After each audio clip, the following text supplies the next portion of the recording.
Good afternoon, precious friends. Thanks for joining me once again in Chef Patty's Kitchen on the Carnivore Hippie. Please remember, if you're enjoying this content, to like, share, and subscribe. Now that the business is out of the way, we'll get down to the good part. Today, we're going to do some meat cutting. I'm going to talk about a few little techniques that you can do and you can use and practice to make it easier for you to cut down your own whole pieces of meat, which is going to make your carnivore lifestyle or your animal-based way of eating much more convenient and much less expensive. Okay, so, and then we are going to do something super fun with the meat that we've cut. Okay, so let's go right to it. So what we have here today, friends, is we have pork tenderloins.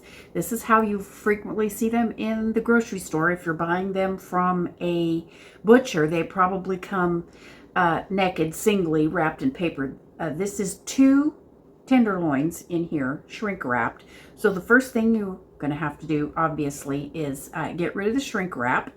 And I've already done that with this other pair. And we will also be using a meat pounder and our 8-inch boning knife. You can use any kind of knife that you feel comfortable with. But here we have our pork tenderloin. I have taken it out of the shrink wrap and I have patted it dry. And you see it looks a little bit ragged because that's just the way meat is sold nowadays. As I said, if you're getting your meat from a butcher, yours will probably look a lot nicer than this. But that's okay because we're going to make it look real pretty and it's not that hard to do. Okay? So the first thing we're going to do is we're going to clean this up a little bit. This right here is called silver skin, and it's actually a tendon.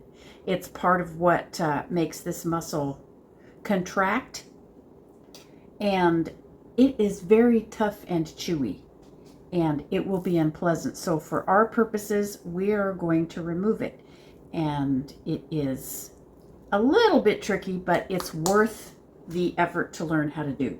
So first thing we're going to do is this whole thing right here is just a completely separate muscle. And you can tell because if you dig your finger in here alongside the what they call the fat line right here, you'll see your finger goes right through. The 2 muscles aren't even connected except by some this tendon here. So we're just going to cut that right off just like that. Right, and then you'll see another very natural dividing line right across here. And we're just going to cut that off. And we will do something nice with that later. Nothing goes to waste. Okay, so now what we're going to do is we're going to get rid of this. So we are going to start on one side or the other. You can start either side. I think I'll start this side. And you just put the tip of your knife, make sure your knife is very sharp. Put the tip of your knife just as close as you can to the surface. As I'm putting my knife tip in, I'm pulling up. And you can see the muscle peeking. I'm pulling up. That helps me get as little meat as possible. I pull up and push through. There we go. And then I just continue to push through until I have a little tab cut off. See that? And now what I'm going to do is I'm just going to hold on to this little tab. You know what? Let me show you something. Sometimes those little tabs are quite slippery. And you can take a little piece of paper towel and use that to hang on to your little tab. Okay. And then what I'm going to do is I'm going to put the knife back down here in the slit. I'm going to angle the blade of the knife up towards the ceiling just a little bit. It's probably about a 20-degree angle. And I'm going to pull up on my little tab and I'm going to slide the back end of the knife right along the meat with the edge of the blade turned a little tiny bit upwards. And we're going to pull back and we're going to cut back and forth. And we are going to lose a little bit of the meat, but that's okay. And there we go. There's the first one. Let me move this over a little bit. See how lovely that was? We're going to try that one more time. We're going to poke the tip of the knife in. We're going to draw up on it so that the muscle tents. This is called tenting. Tense a little bit. Tent, not tense. T-E-N-T-S. And then we're going to push through, angle the blade up a little bit until we get our little tab. See that? And we're going to take our paper towel again and grab our little tab, and we're going to go just exactly like we did last time. Angle the blade up a little bit.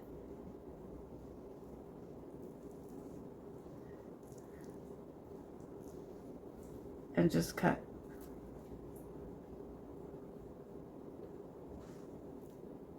Sometimes you get these little bits that don't want to go, and you can work either direction. Let's do one across this way. This might be easier for you to see. And insert the tip, pull up, and push in as you pull up to get your little, oh, I'm going to get this one. This one didn't come all the way off. There we go.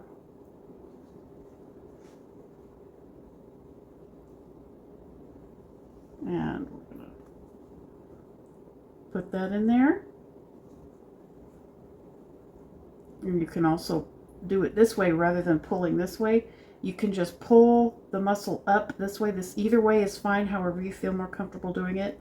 Just pull the fascia up and angle again your knife just a little bit towards the ceiling. Some people find this an easier way to do it than the other way.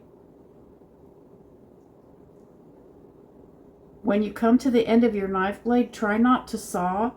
It's better to disengage the knife, move the knife blade up, and then draw the knife back in a smooth motion.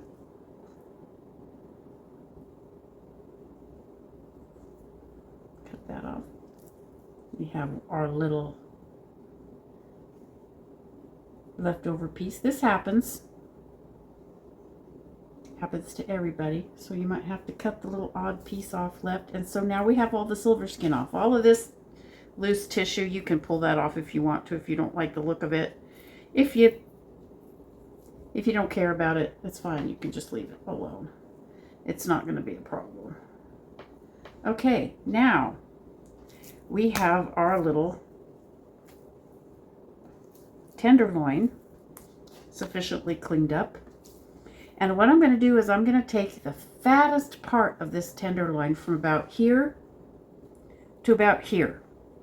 And that's what we're going to use for our fun trick today. But before we get to that, we are going to cut some medallions, or what's called in the industry medallions or medaillon.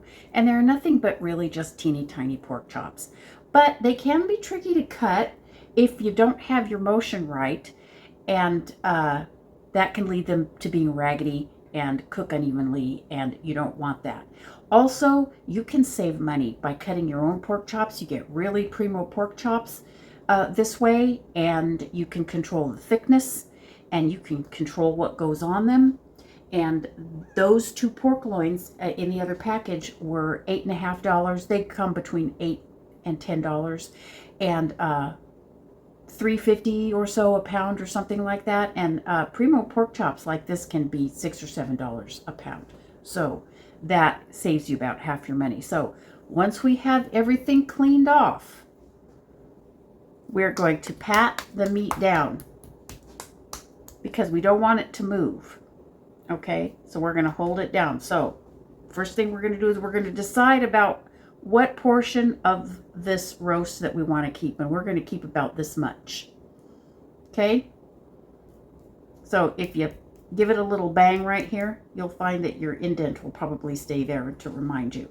Or you can just take the back end of your knife and press down into it, and the mark will stay without cutting anything. Okay, so what we're going to do now is we're going to slice this in probably about 4 medallions. Okay, so what we're going to start by doing is about 1/4 of this is about right here. We're just going to eyeball it. That's fine. And we're going to put our hand down parallel to the line we want to cut. Keep our thumb back out of the way. Okay? And we're going to start on the mark that we left for ourselves right there. Press down to stabilize the meat. We're going to start at the back end of our blade, as far back as you can. We're going to apply a little bit of pressure, and we're going to draw back, and we're going to try to cut this completely off in one swoop. Now this is not cooperating much because it's trying to drag. See how it's trying to drag back? So we need to do something about that. So what we can do is put our whole hand there. You can't see it, but that's what it looks like under there. Press down to prevent that from sliding. And you don't even have to press hard. Just press gently down and draw out. And then you have your first medallion. Okay, we're going to do that again. Here's our cut line. We're going to cut 3 more. So we're going to cut right here. Going to put our hand down. Push a little forward sometimes. When you're drawing back this way, sometimes it helps to push a little bit forward on the meat at the same time. But what you want to make sure you're doing is putting pressure on the meat down into the board. That's what's going to stabilize your cut, okay? Start from the back of your blade. Light pressure. And draw back and try to make sure that the tip of your blade contacts with the board before it gets into the meat, and then draw all the way back in one slice. That's what you want to... Oh, look, I missed that one, but that's okay. It was just a little... There we go. One more. Pressure down on the meat. Very, very, very back of the blade. Okay. Press down. One swipe. Make sure the point of the knife contacts the board before it goes into the meat. Draw backwards. One pass. There we go. That was the best one yet. Look at that. And one more. Decide where we're going to cut. And one more time. There we go. Perfect. Now we're going to go back over here and we're going to do the same thing. Here's our mark that we left earlier. Okay. You could, if you wanted to, just cut this off right here and slice it up. But I find that leaving the back end attached to the larger piece of meat stabilizes the meat better. Because when you get all the way down here and you've got a little skinny piece like this and you're trying to cut it in half, that's going to be very wobbly and you're going to find it more difficult. So to start with, just leave it attached. Just make a little mark with the back of your knife. It'll stay there. You'll see it. So we're going to cut this in probably 4 pieces too. Going to cut this little tiniest piece a little bit bigger because we can pound that out a little flatter. So remember, pressure down, front of the, as far back on the knife as you can, and pressure down, meet the board with the knife blade, and draw back.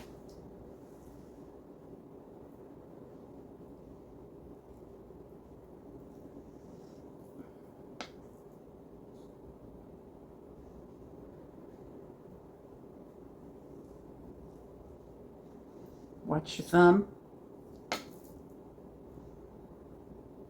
You can get your thumb out of the way also by holding on to the roast like this. Either way. I tend to do it this way because I like the stability of my thumb, but do watch out for your thumb. Don't slice through your thumb. Just move your thumb out of the way as the knife moves back, and there we have it. There are our 8 little medallions. And these are wonderful. You can just cook them up as a snack. You can save them for breakfast. They go great with eggs. What I am going to do for right now, just to give you an idea what you can do with these, you can just fry them up like this. You can salt them and cure them with a little smoke flavoring. Just put about oh gosh, probably a half a teaspoon of salt all over these and put them in a Ziploc baggie with either with smoked salt or with salt with a little bit of smoke flavoring added to it, and just leave them in the refrigerator overnight. And that's delicious. Mock-up Canadian bacon. So I got here a piece of plastic wrap, and I got my meat banger. And I'm just going to flatten these out a little bit.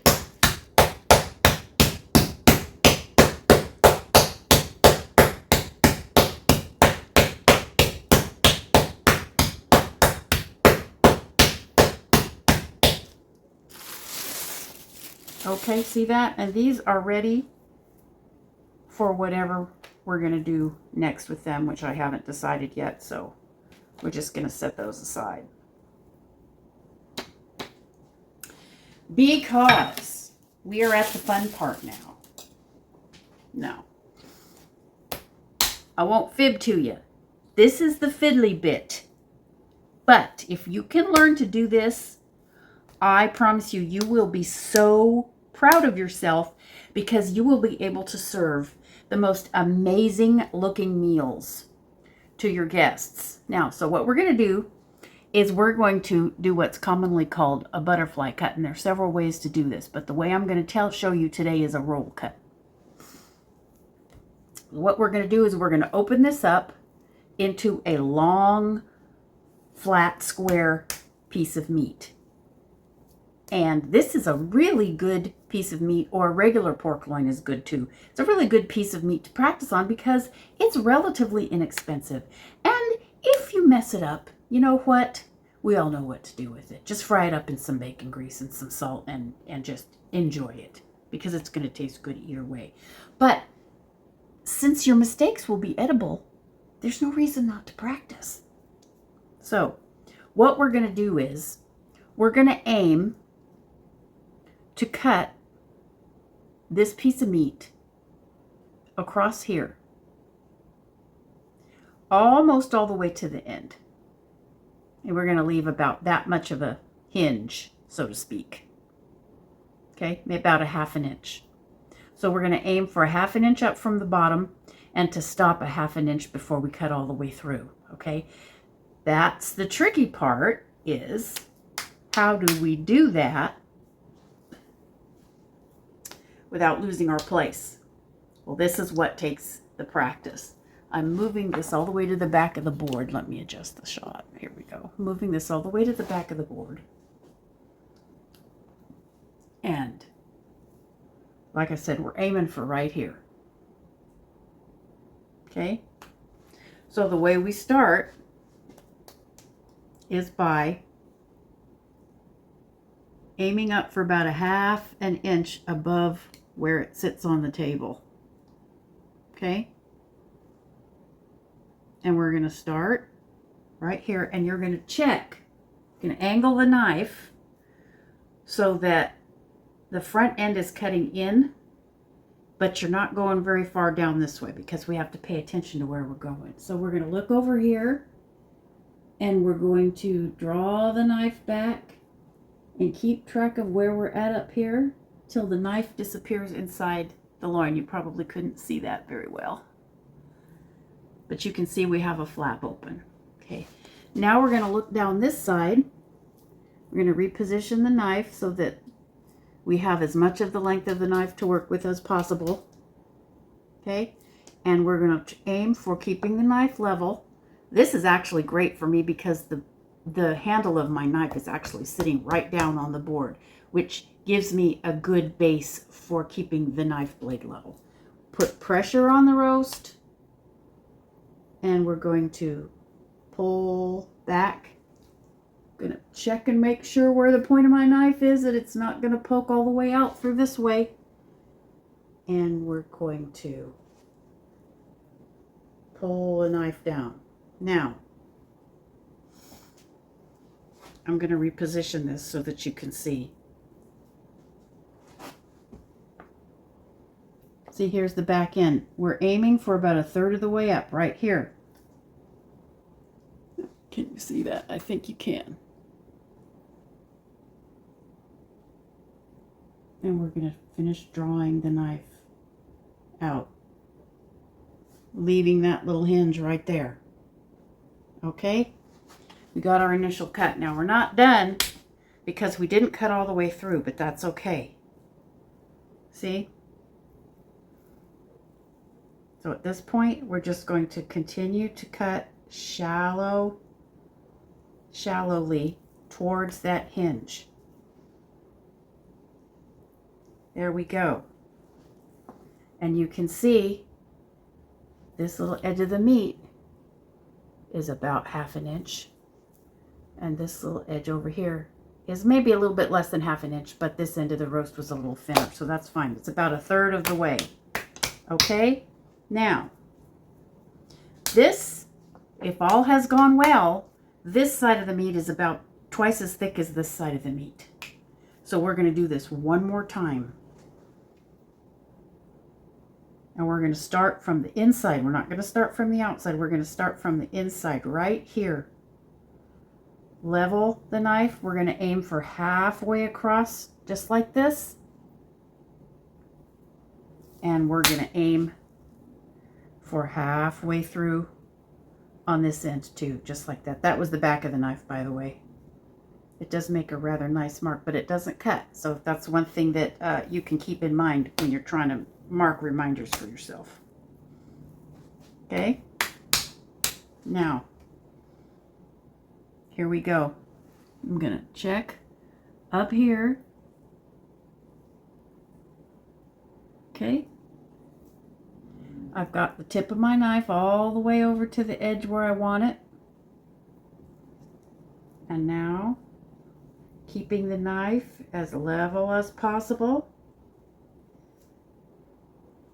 draw back, checking for my midline down here. I'm going to reposition the knife so I have more blade to work with so I can keep going, and draw back. Do not saw, precious friends. There we go. Still got a little connected spot. We're just going to gently cut and pull that until we have it all the way open. Look at that. I don't think that could have gone a whole lot better, precious friends. That's pretty. So we're going to take our plastic sheet now, and we're going to pound this, and we're going to even it out a little bit, and we're going to make it just a little bit bigger. So here's my meat banger. You will notice that I am going straight down and then drawing back a little bit. Straight down and drawing back a little bit. And I'm drawing back in the direction that I want the meat to move. Okay? It's going to move a little bit because it has to scooch out as the surface area gets bigger. So I'm going to help it go in the direction that I want it to go in. By the way, I smack it.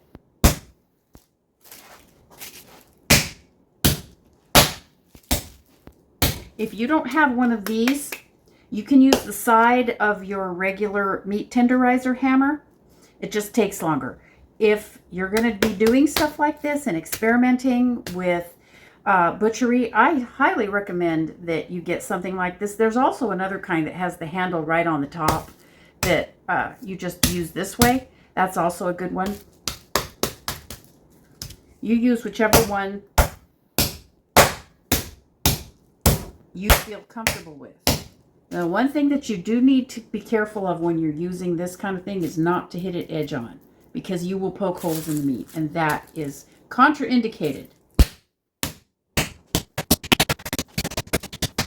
Okay, I'm going to move this around so that I can get at it with my strong arm.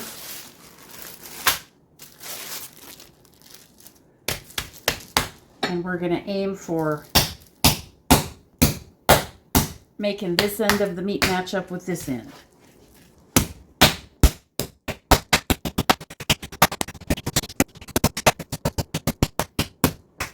There we go. Now, because muscles are individuals and pigs are not standardized, it won't be hardly ever an even rectangle. But that's okay. So now we're going to set this aside. And I already have another piece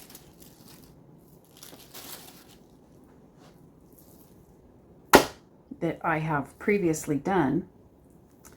And I wanted to show you a trick. I got a hole in this one. And it was a pretty good size hole, and I couldn't do much about it.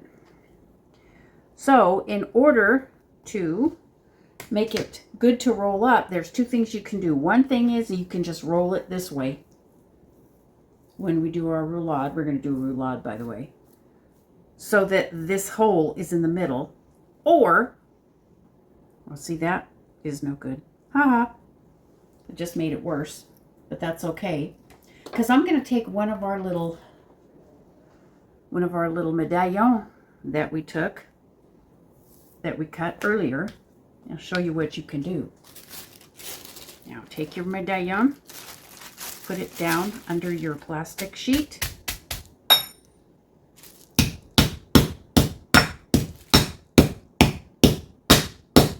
And pound it nice and flat. Make sure you don't hit it edge on, because you're just going to cut it in pieces, and you don't want that.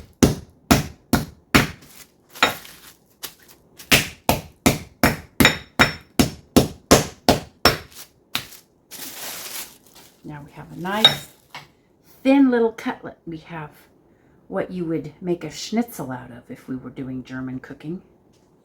And now we can take this little piece and we're just going to put it right on there, just like that. And we're going to put our plastic sheet back on. And this piece is still a little thick, so I'm going to give that a little bit more.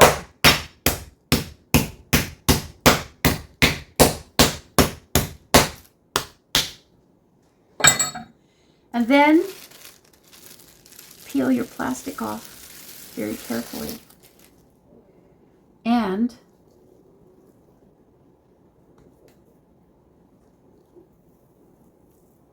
if you look at it this way, you'll see no hole. This hole we're not going to worry about. That one was too big. See? No hole. It stays there. You can take it off if you need to. But there. So we're going to put this to the side along with our other roulade. And there you have it, friends. An easy way to cut pork chops from a tenderloin, and a really fun way to make your tenderloin a much more interesting piece of meat with the butterflying technique. Now, we are going to go on a little further in a second video about what fun we're going to have with that butterfly tenderloin, but that's for another video. I don't want these things to get too long. My camera seems to have a problem when I make the videos too long, so we're going to chop it in two. You know, we have to do as the electronic equipment tell us. Anyway, it's just the world we live in, friends, but I will be back again really shortly with the rest of our fun recipe. Believe me, you're going to love this. This is going to blow your mind. I love you all. Peace, love, and meat, and I'll see you again real soon.